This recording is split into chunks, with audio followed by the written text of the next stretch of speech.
I finished the hot yoga sculpt class that I did this morning. I did it at 12. I finished it like an hour ago, and I drove straight home, showered, did a load of laundry, and now I'm taking Eddie on a walk. And I brought my book with me. I'm reading the Burnout by Sophie Kinsella. I keep forgetting the name of it.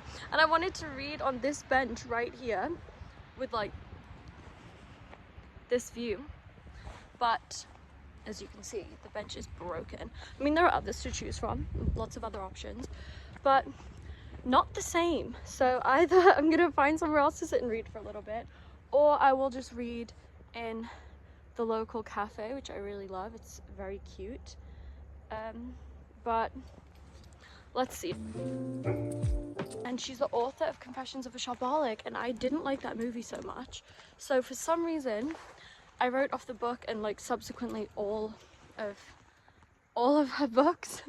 And then recently I was just kind of scrolling through Goodreads, and this was suggested or recommended, or somebody else had reviewed it, I don't know, and it actually seemed really interesting, kind of up my street. And I don't know if Sophie Kinsella is British, like English or wherever else she's from, I'm not sure, but based on this book I would guess so, because it's set in the UK, the humor is very English, and that is making me a big fan of it, because I'm quite, oh my gosh, also look,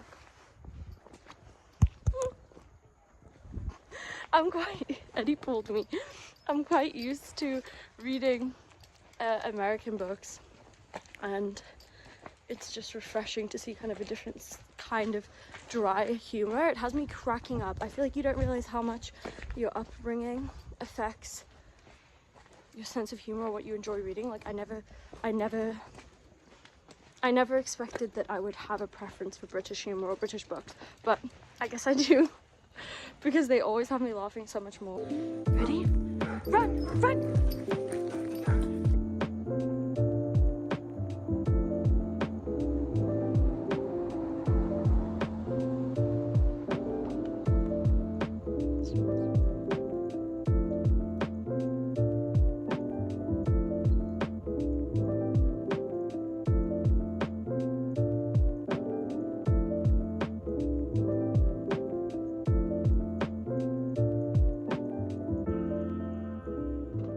So far, the kind of like romance plot involves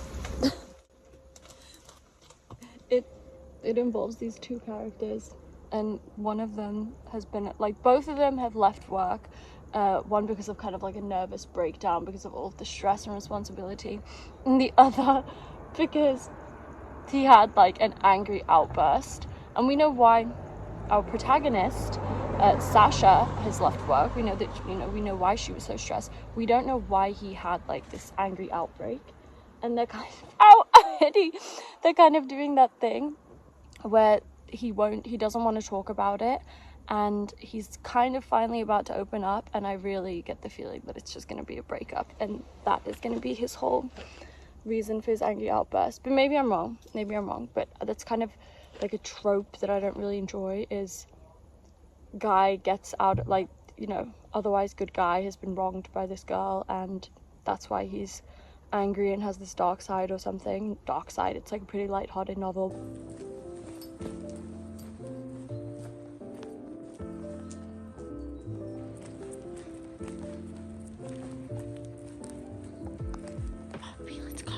Let's go. Eddie and I, we were checking out the cafe, and it looked a little full, so I was like, I decided not to go inside. He loves it in there because he always gets attention and treats and everything, and he started crying, so now I feel really guilty. Sophie, stop crying.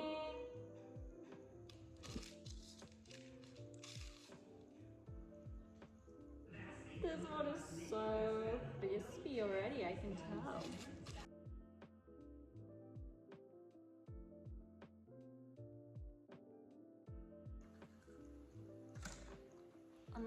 Amazing. I made my boyfriend a sandwich. I'm the luckiest guy on the planet. My girlfriend just made me. Show the apron too. She's got an apron on. And she just made me a fried chicken sandwich with homemade, self-battered, and homemade sauce. Thank you. It smells delicious already. I don't even need to try it.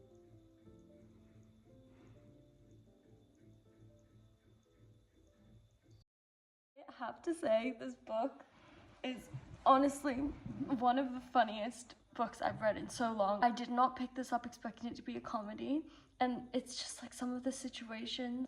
The protagonist, Sasha, is supposed to be on like a wellness break, health, diet, whatever, but in a moment of weakness, she goes into a supermarket and basically places an order for 100 chocolate bars.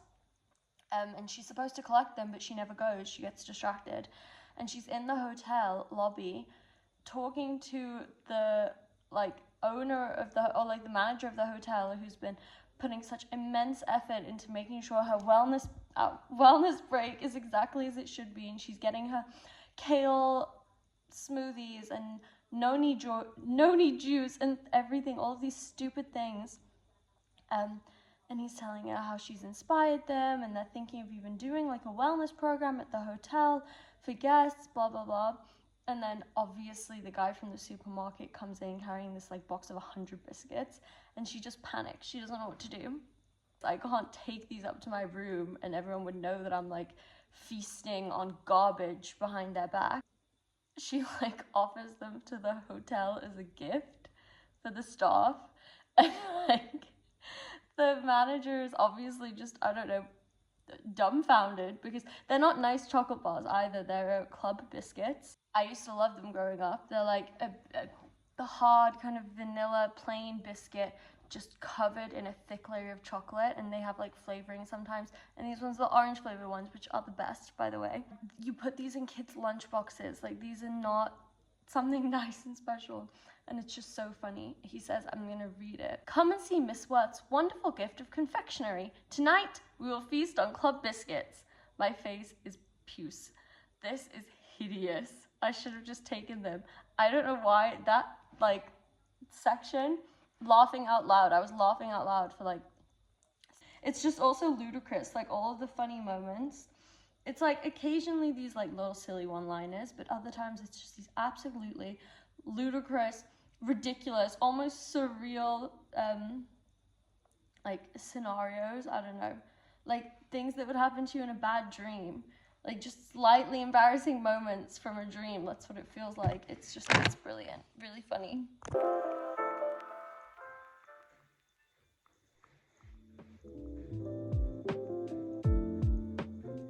Okay, it's like a few minutes later, like 15 minutes later, and I am obsessed with it.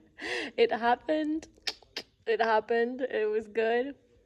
It's all very like closed door, which I kind of prefer, but the whole like afterwards of like the hotel staff are really invested in their relationship, and there's like this funny kind of scene of them coming in and out of the hotel room to check that the two of them are actually like in bed together having coffee in the morning. I'm giddy as if I'm there. I'm like, oh my god, I'm kicking my legs and like smiling. About to go and take a shower. I just finished reading Burnout by Sophie Kinsella. Obviously, it's just reading all day, and I loved it more than I expected to. I knew that it would be something I would enjoy, but I don't know, I liked it. I love this kind of like literary fiction, self-exploration romance, where it's not full on, I don't know, it's not like too much of one thing.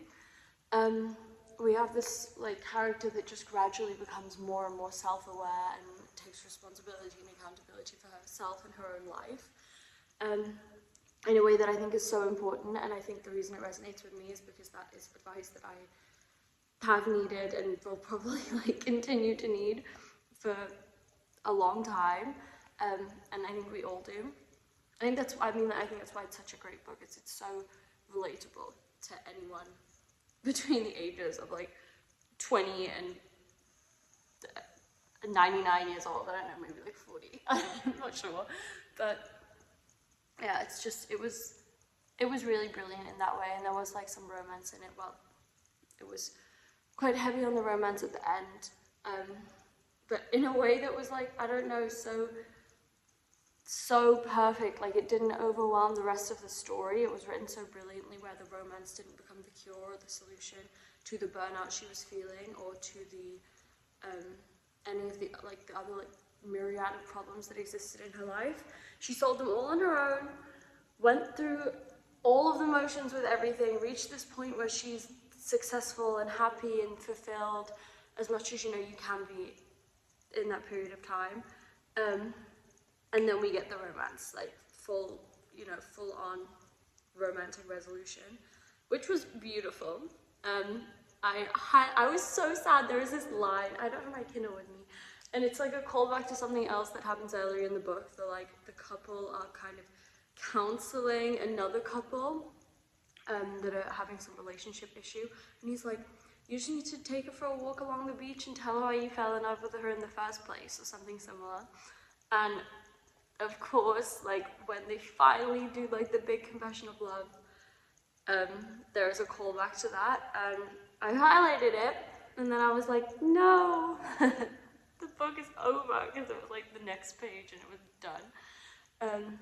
And I cried towards the end, something completely unrelated to the actual romance. There's a side character called Terry, but he is more of like a device for the characters to pull inspiration from, refer back to remind us that the whole thing is actually like some allegory for self-exploration and self-assurance and seizing life, carpe diem, like this kind of stuff. I loved it. It didn't feel like overly obvious to me or anything like that. It was just overly obvious.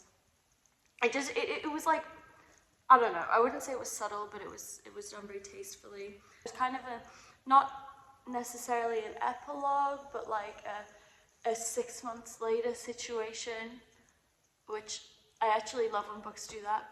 I like when we get to like that, because I'm always imagining, I've been doing this since I was a kid. I would close my eyes at night after I finished reading a book and imagine what the characters would be doing in 10, 20, 30 years. I watched High School Musical, and then I laid in my little bunk bed and imagined Troy and Gabriella getting married, because I was like completely unsatisfied with the conclusion. And this was like after the first High School Musical. It's like 2006 or something, and I was lying in my bed like, this is not enough, this is not enough. And then I didn't even like the second movie, because I had these great expectations of marriage and children and a picket fence and maybe even a farm and a dog. And did High School Musical 2 provide that? It did not. So yeah, love a flash forward. I've been trying to do a lot more of like updating the currently reading thing on Goodreads. Did one and then didn't touch it again. But I did write one, and it said like, I can already tell this book is going to be like poignant or wise in a very unexpected way. And I feel like it was. I hope I'm not like a simpleton and everyone else is like, no, this book is not that. But I really love these.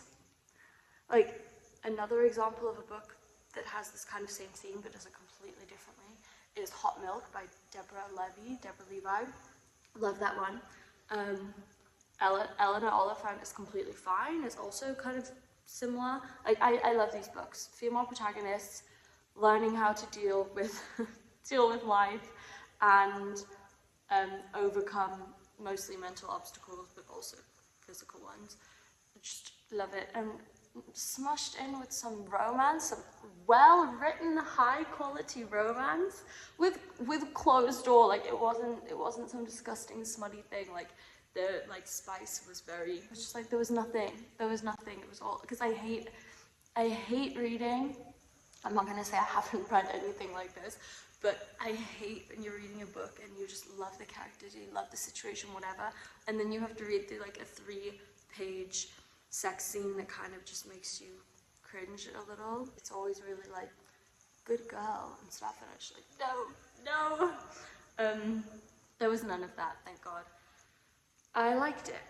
Loved it a lot. That's all I can say. I don't know, my rating system is all over the place with books. It's like, did it blow me away? But also, did I just really enjoy the ride? Did I just enjoy reading it? Yes, I did. 5 stars.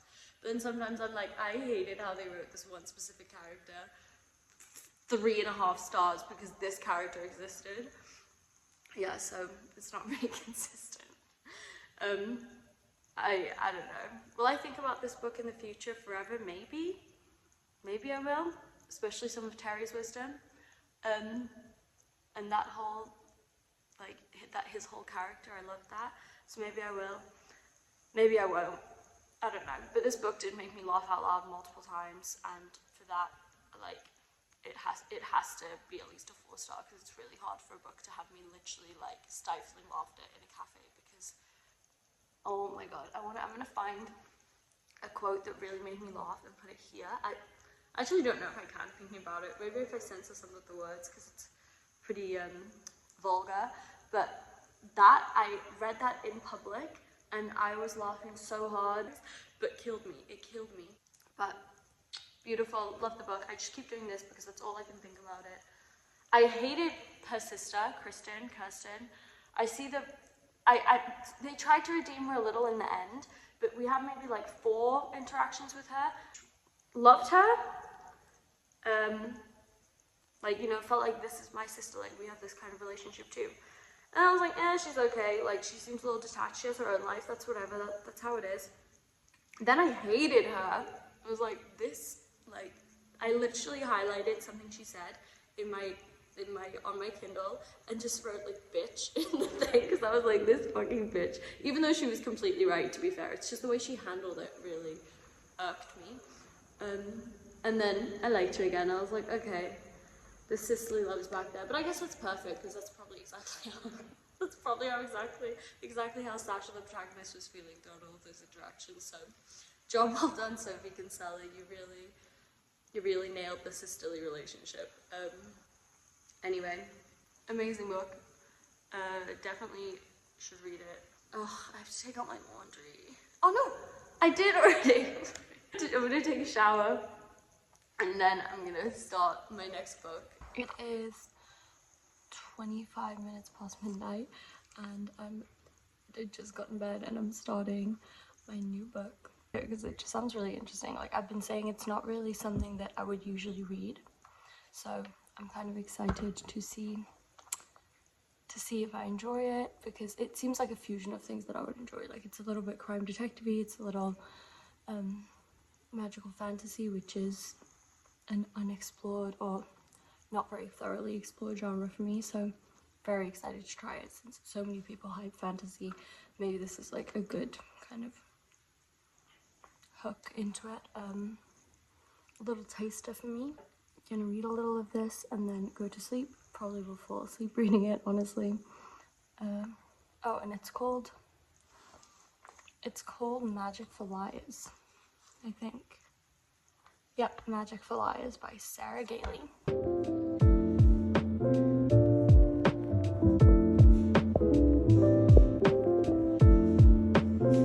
I fell asleep last night reading Magic for Liars, but it was good. I stayed up maybe for like an hour more reading, which ended up being kind of late. Not because I don't go to sleep after 1 o'clock often, because I do, but more because I had work to wake up for in the morning. So got a double cappuccino and continued reading alongside it with it. It's nice. I like the book so far. It definitely helps, like, that it's a detective mystery novel, because that's just a genre that I really love reading. And I think it acts almost as like the cheese around the pill that you have to give to your pet, for me, because I've historically not liked fantasy so much unless it's been something, I don't know, like Harry Potter or Lord of the Rings or something like this, with like a full-on world that you can get into, like a universe, and there are movies and books and everything. And Game of Thrones, House of the Dragon, love those too. Just like when it comes to reading independent fantasy, I don't know why, I just need to give it another go, and this is like my gateway into that. And it's definitely serving that purpose. It's fun, it's intriguing, the concept is great. I'm excited to see where it takes me. So I'm probably just gonna read for the rest of the night, honestly.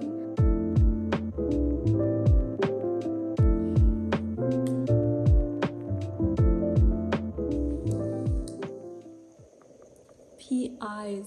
I read PLS, please. I was like, what the fuck? Pumpkin spice latte? PI?